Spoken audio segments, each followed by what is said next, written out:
तुझसे पूछूं एक सवाल, बोल जरा क्या है तेरा हाल। क्या तेरी तारा तू भी तड़पती है, क्या मेरी तारा तू भी तड़पती है। अब है नींद किसे, अब है चैन का, अब है नींद किसे, अब है चैन का, अब है नींद किसे, अब है चैन का। बड़ी सुंदर सुंदर गीत, बड़ी अच्छी अच्छी बात, वाह नसीहत। बड़ी सुंदर सुंदर नसीहत। नसीहत तो ठीक बा, ठीक बा, किस्मत सही रहा। जाना तो सबको है एक दिन। हाँ नीलाभ जीवन मरण जस अबजस विधियान। बनारस में कार्यक्रम हमारा इनके साथ में था, सरोज सरगम जी के साथ। यही हाल मेरे साथ में हुआ था। बाबू नेताजी बनवारी लाल यादव, कमलेश वर्मा बिरहा के मीडिया प्रभारी, हमारे चाचा जी बबलू प्रजापति जी, सभी लोग थे। हम बता करके मंच पे बैठे और आधे बिरहा पे मैं बैठ गया, तो खड़ा होते ही मानने लगी नहीं थे। हम तो ना कहे कि इनसी कहे कि मतलब है कि हम महाबेशर्मा हुई। हम तो ना कहा, किस्मत बहुत अच्छी बा, लेकिन जो इस मौके पर ये काम हुआ। आप जाइए, आपकी माँ तो हमारी माँ, माँ से बढ़कर इस दुनिया में कोई नहीं है दोस्त। माँ की ममता का कोई जोड़ नहीं, कोई जवाब नहीं। वाह वाह वाह। लेकिन हमारे एक बात की और शंका हुई है कि दुई दुई लाश कैसे हो। कौनो बात नहीं, जाए दिया ठीक बस, जौन हो ये तो हो, उनका लोग के खाली कह दो, लोग जाए। अच्छा ठीक बा। ए भैया, बड़ी सुंदर सुंदर बात सुने, लेकिन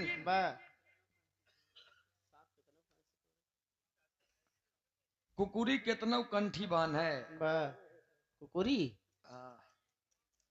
कुकुरी कितना कंठी बान है, दोना चटबई तो करी। सांप कितनो फंसिकोर है, लेकिन कटबई तो करी।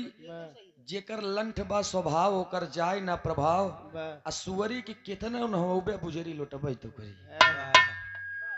इतने से हम बात खत्म करते, ज्यादा ना कहा। लेकिन एक लाइन हम कहते कैसे, अब न मिली में।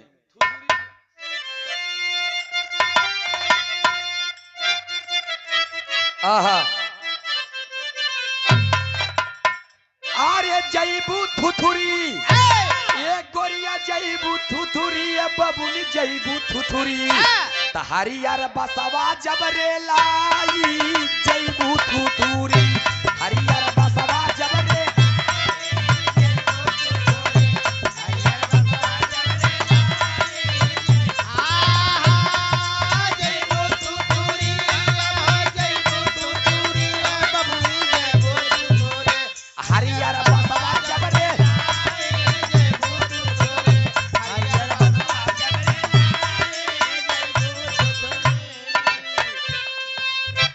जवानी तोरी लदहिया, लई लई के अंगड़ाई, लई लई के अंगड़ाई गोरिया, लई लई के अंगड़ाई, लई लई के अंगड़ाई गोरिया, लई लई के अंगड़ाई।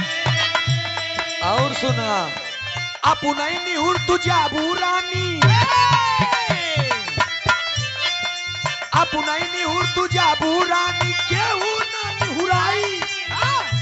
क्यों निहुराई ना, अपने आप दे दे आप निहुर जाबू। अपुनई निहुर तुझा बुरनिया, केहू ना निहुराई। रनिया जईबू थुथुरी, ए जहिया आई तोर बुढ़ाई, जईबू थुथुरी। जहिया आई तो है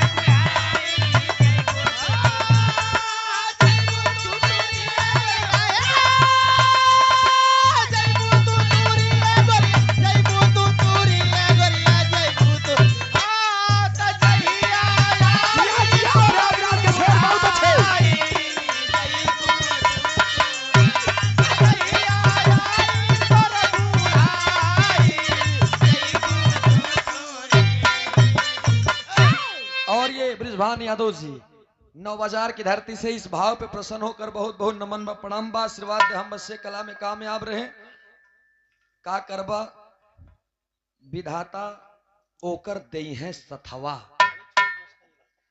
जिसको सभा के बीच में गाना भी नहीं आता विधाता ओकर दई है सथवा।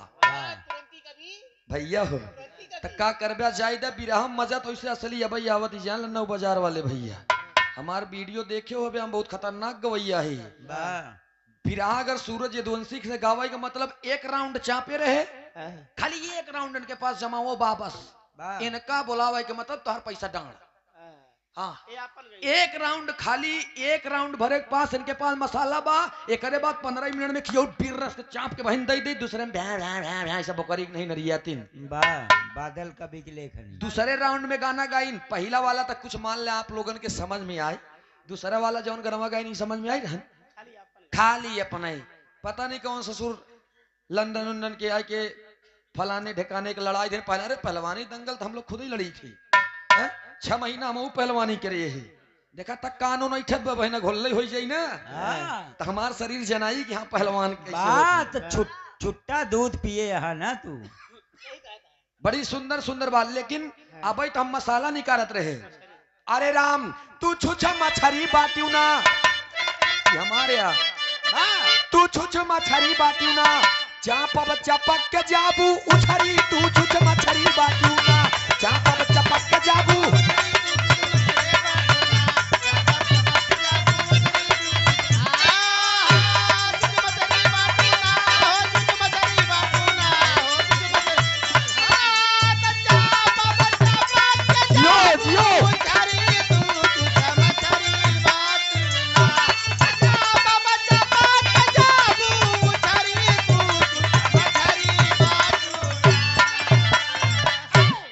चापब चपक के जाबू उछरी तू छुछ मछरी बाटियो ना। हम गाइत ना कहित ना लेकिन मजबूरी बा हमका ये बनारा उनारा सब बनाए दिया ठीक बा लेकिन हमारे ऊपर बीती रही बारे विधाता बारे प्रभु दुनिया के मालिक दीनानाथ हमहू यही बात बताए रहे यूट्यूब गवाह है आप लोग सुन लिया। लेकिन उस जगह पे हमारे आने के बावजूद भी आपने कहा था सुना ये कहा हम रहे तब सुना बिंद लोग मिला रहे झंडा धरे रहन की देखी तू कहले लेकिन 4 बजे भोरारिया में हमने दुख को छोड़ करके उखाड़ करके लाया झंडा। आजो प्रयागराज की गरिमा हटई पाई का एक राउंड और बहन देखे देखता फिर जैसे कछुआ उछुआ के ऊपर भारी चीज है 5 चीज निकल गया से वैसे हो सारा काम। अब ककहरा के लाइन शुरू हुई है बस सुना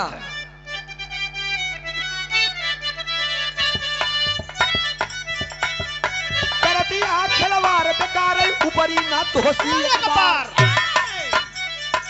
कैसे करत यह खिलवाड़ बेकार ऊपरी न तो खेला खा खिलवाड़ करा तो बुढ़िया हो गया जाम तुहार बुढ़ाई गई है अब लड़कियन की नहीं खेला गा से गर्दन तक तोरे हमरे लब फेंकबू कान से खून के धार घमंड तो हर छान ले भाई सुनिला ये मोरी गुलना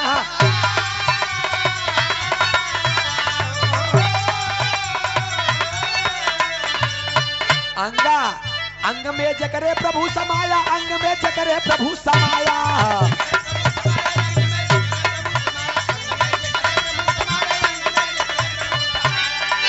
अंग में जकरे प्रभु समाया वो सी चली न क्योंकि माया सुनिया अंग में जकरे प्रभु समाया वो सी चली न क्योंकि माया फटबू जैसे फाटे खुजरी तू छुछ मछरी बाटियो ना फटबू जैसे फाटे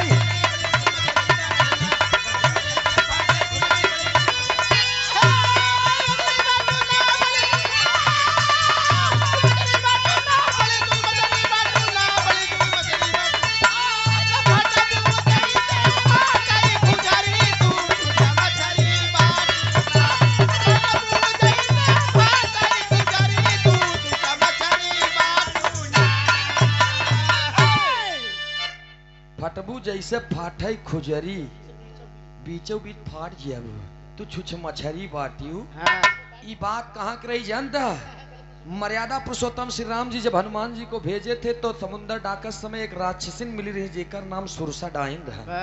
वो पूरा मुंह फैलाई दे धरती से लेके आकाश तक। अब तो बहुत भतार बन बेरायु तो बेरौतो न बना, नाक देवरे से कटायु तो कटौतो न बना। बिरहा सम्राट लाल जी रही उस्ताद ई बात कह के गए सूरज हमके का कहन जे तोका ना समझ पाई वो बहुत पछताई बिटवा। हाँ इवन कह के गए ने आई आप लोग एसपी म्यूजिक पे सेट करके देखा 3 जून के ही पहाड़पुर के धरती में उस्ताद से बिरहा होत रहन। उस्ताद गायन कहन की मुर्गी भाजी बन गई, चखना बन गया, अंडवा तीरथ के खाई पंडवा गए। हम कहे उस्ताद आप खाई खाई गावत हम पिए पिए गवाई चलते ही। हम गाय रे मानव के पी शराबिया गया, पी गई अच्छाई के बुराई खरबिया, मानव के पी शराबिया गया। गुस्साई गेन खड़ा बहन एक लाइन और ककारा गाय देन कहन रक्त लखन का गिरा नहीं था, लखन गिरे थे गस खाकर। कहन बेटवा सूरज दुद्दू शब्द के बंदी सहाय हमार नंबर आए। हम खड़ा बहन के रोकर कहे सिया हर लिया दुष्ट गद्दार का करी, राखा लाज आ सिरताज कहे दुखियार आखिरी। तेरी बोलत रहे कहन बपौती तोहर देखबई आजुए, सीना पे चढ़ के बुढ़वा देता है चुनौती, बपौती तोहर देखबई आजुए। हमार नंबर आए खड़ा भाई हमके उखाड़ा ही रोवा तोहरे के जैसा, तोहरे के जैसा खाड़े रोवा तोहरे के जैसा, हमके उखाड़ा ही रोवा तोहरे के जैसा। 22 साल के लड़का मौके पे तहाड़ा ही उखाड़ा ही रोवा तोहरे के जैसा। ई बिरहा होत रहा आज भी पूरी रात 12 दिवसीय बिरहा बाबू सुदई राम उस्ताद से हमार बिरहा भवा खाली अंग्रेजी के ककहरा में। अब कोनो बात नहीं नहीं आज अंग्रेजी सिखाई दे तो उर्दू सिखाई दे एथो नाड़ो का कड़ो छे। अबे तो पंजाबी मराठी सब परी रही आवता तब बताई हरफम का करफल जरफन भी नहीं कर पाए तरफा। हां जरफब जरफान जरफबा लरफना उर्दू दिरफिल सर पे करफो हरफम से बरफान मरफा कर परबा दिरफियो बरफान मरफाना भैया आवा। हां एक लाइन हम आप लोगन के बीच में खाली एक ही लोक गीत गावत है 3 अंतरा के। कैसे हमारे सभी यूट्यूबर आए हैं तो लाइक जाए सरोज सरगम जी जाने के हाँ ये बहुत खतरनाक गवैया बारे बादल सिंह की कवि और बारे कवि अमलेंदु हमारा जी लिखो बेटा। और का ये यूट्यूबर का भरमार लगी है ये किथा बरे जानता है ये जानता है कि सूरज यदुवंशी ओमे के गवैया है कि जेन का छेड़ देश वो बच्चा ने कितने गवैया तो बयाना वापस लेता है। शेरनी बन के भैया लेकिन छोड़ा फिर कह दे विजय प्रधान जी सतहरिया वाले 31 तारीख के हमार प्रोग्राम कर त्रिभुवन नाथ यादव गवई यूट्यूब लगा पे डाल जाएगा हमका डर नहीं पड़ी कौनों के।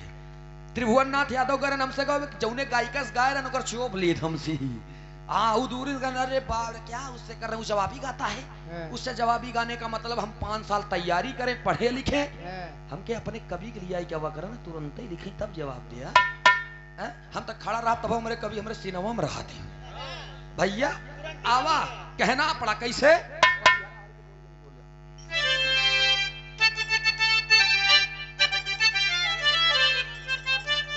आए हाय यह गीत लाइन बा चढ़ली जवनिया देखा फिर पत्ती चढ़ी बे। हम लोग इलाहाबादी गवैया आई अब बुलेट इंजन लेके चली थी अब कहा पूरी रतिया दिनों निकल जाए हम बीले रस ले ली एक भोकम नहीं के पत्ती देखा ये नहीं है आवा अरे चढ़ली जवनिया बोल जनी खोला पपिहारा पपिहारा हरि के बोल जनी बोला पपिहारा हरि के बोल जनी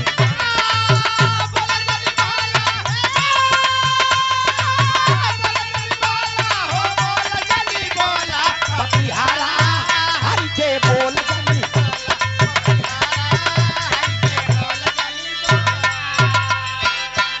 किसकी मजाल जो छेड़ दे दिलेर को सरोज सरगम जी कहना पड़ा कैसे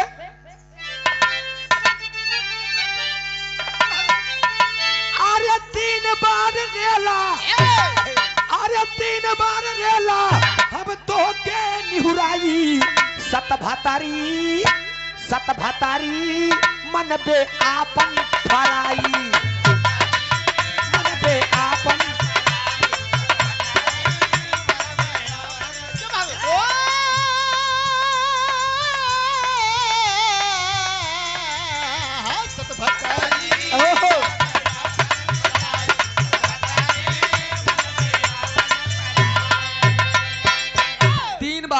यानी पहली बार 1965 की लड़ाई, जब पाकिस्तानियों ने युद्ध छेड़ दिया था, तो हमारे भारत के नौजवानों ने मैदान छोड़कर भाग गए। हमारे भारत के नौजवानों ने कराची तक कब्जा कर लिया था। कराची तक कब्जा कर लिया था, जेकर फैसला ताशकंद में भरान जाएगी। पहली बार अब अंतरे में कहना है कैसे,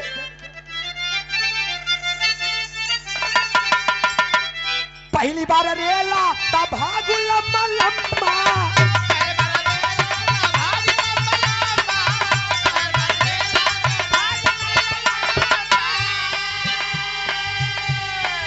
बोलारी तक हुला चिल्लानु अम्मा अम्मा,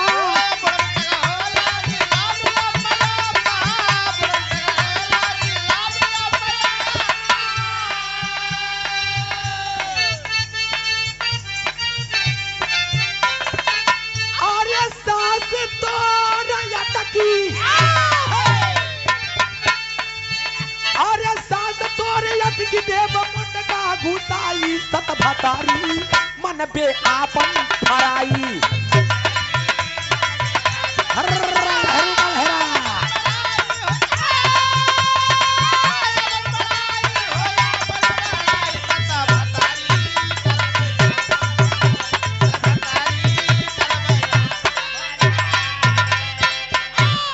ए भैया, कि पहली बार लड़ाई भेरी जो 1965 वाली है।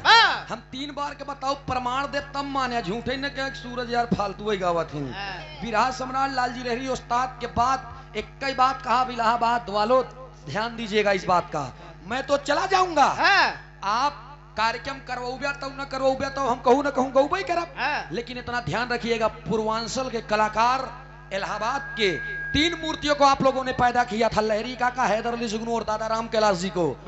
अगर ये होता कि हमारे जान को ले लीजिए लेकिन उन लोगों को जान को बख्श दीजिए, तो आप लोग ये भी कर देते, लेकिन ऐसा हुआ नहीं। तीनों लोग चले गए जो कभी यहाँ पर आते थे नतमस्तक होकर के जाते थे, शीश को झुका करके जाते थे। आज वही आप लोगों के शेरे बबर का सम्मान से नाम लेना नहीं जानते हैं। पैदा करे आप विराज जगत में तो आशीर्वाद दा, आशीर्वाद दा। हम तैयारी जो हिसाब से करते रही। विराज जगत में सूरज यदुवंशी ही बड़े बदनाम है, काहे कि हम जवाबी मुकाबला के गवैया के नाम से फेमस है और गवैया जमाऊ के नाम से फेमस है। हम जवाबी और जमाऊ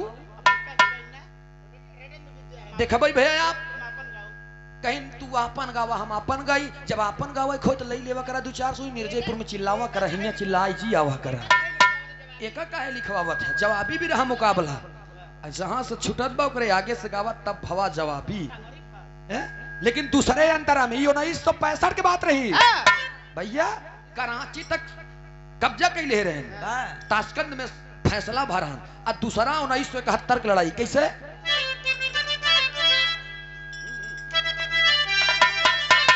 अरे दूसरी बार चापा तब फाटी गावा चाचा,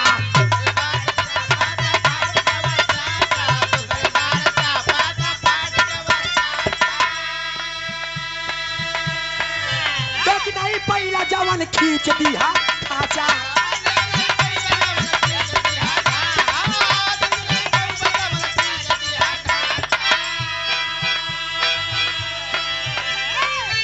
अरे भागू अमेरिका, अरे भागू अमेरिका, तू कैलू दवाई सत भतारी मन बेयापन फराई।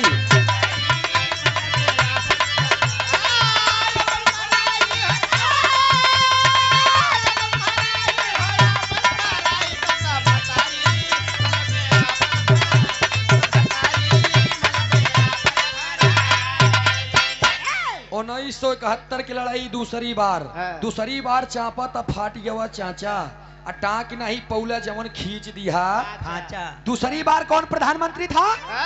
पहली बार के तो हम बताए दे आप लोगों के, पहली बार के बताए दे। दूसरी बार रहन के लाल बहादुर शास्त्री जी।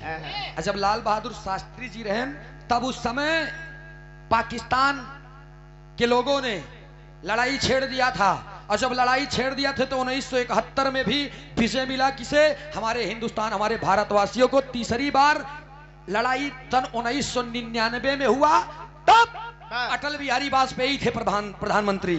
उन लोगों के साथ में पाकिस्तानियों ने अमेरिका के आड़ में, अमेरिका देश वालों के आड़ में चुनौती दे दिया कि यह हिंदुस्तानी अगर एक बार दाग दे तो आधा हिंदुस्तान सफा हो जाई। लेकिन बार हमारे हिंदुस्तान, हमारे भारत के प्रधानमंत्री अटल बिहारी वाजपेयी ने जवाब दिया था 1999 में, तीसरी बार में, कि तू दगबे तो आधा हिंदुस्तान सफा होई, अगर हम दाग देव ना तो पूरा पाकिस्तान नक्शा से गायब हो जाई। कहना पड़ा तीसरे में।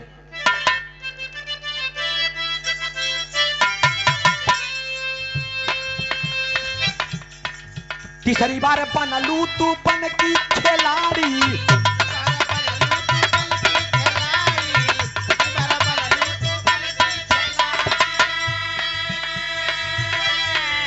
तीसरी बार बनलू तू बन की खिलाड़ी, तीसरी बार बनलू तू बन की खिलाड़ी।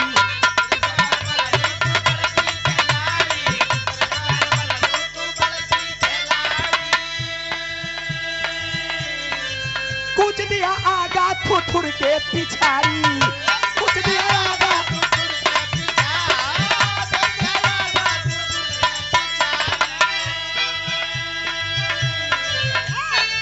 अरे गावई सूरज यादव, गावई सूरज यादव अमले तू बताई सत भतरी मन पे आपन फराई।